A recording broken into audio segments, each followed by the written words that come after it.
ആദ്യം തന്നെ എല്ലാവർക്കും എൻ്റെ ബിലേറ്റഡ് ഓണാശംസകൾ. അപ്പോൾ നമ്മുടെ കോളേജിലെ ഓണപരിപാടി കഴിഞ്ഞിട്ട് കൃത്യം 1 മാസം തികഞ്ഞിരിക്കുകയാണ് കേട്ടോ. അപ്പോൾ ഇത്ര കൃത്യനിഷ്ഠതയോടുകൂടി ഒരു ഓണാഘോഷം പങ്കുവയ്ക്കുന്ന ആൾ ചിലപ്പോൾ ഞാനായിരിക്കാം.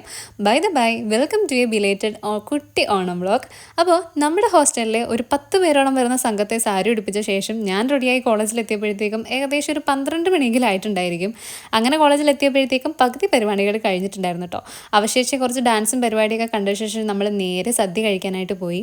രാവിലെ തൊട്ട് സദ്യക്കായിട്ട് വയറ് കാലിയാകിയ കാരണം നല്ല വിശപ്പുണ്ടായിരുന്നു. പക്ഷേ സദ്യയുടെ ഭാഗത്ത് നല്ല തിരക്കായ കാരണം പിൻവാതിൽ വഴി കുറച്ച് പായസം ഞാൻ ആദ്യം തന്നെ അകത്താക്കി. ശേഷം സീറ്റ് കിട്ടിയപ്പോൾ നമ്മൾ സദ്യ കഴിച്ചു. അത്യാവശ്യം നല്ല ഡീസൻ്റ് ആയിട്ടുള്ളൊരു സദ്യയായിരുന്നു കേട്ടോ.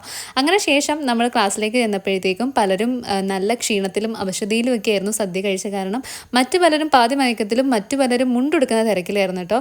നമ്മുടെ എൻട്രിയും മേളവും ഒക്കെ ഉച്ചയ്ക്ക് ശേഷമായ കാരണം വീഡിയോ എടുക്കാൻ അധികം പറ്റിയിട്ടുണ്ടായില്ല. പിന്നെ 6 മണിയോടെ നമ്മുടെ പരിപാടി അവസാനിച്ചിട്ടോ.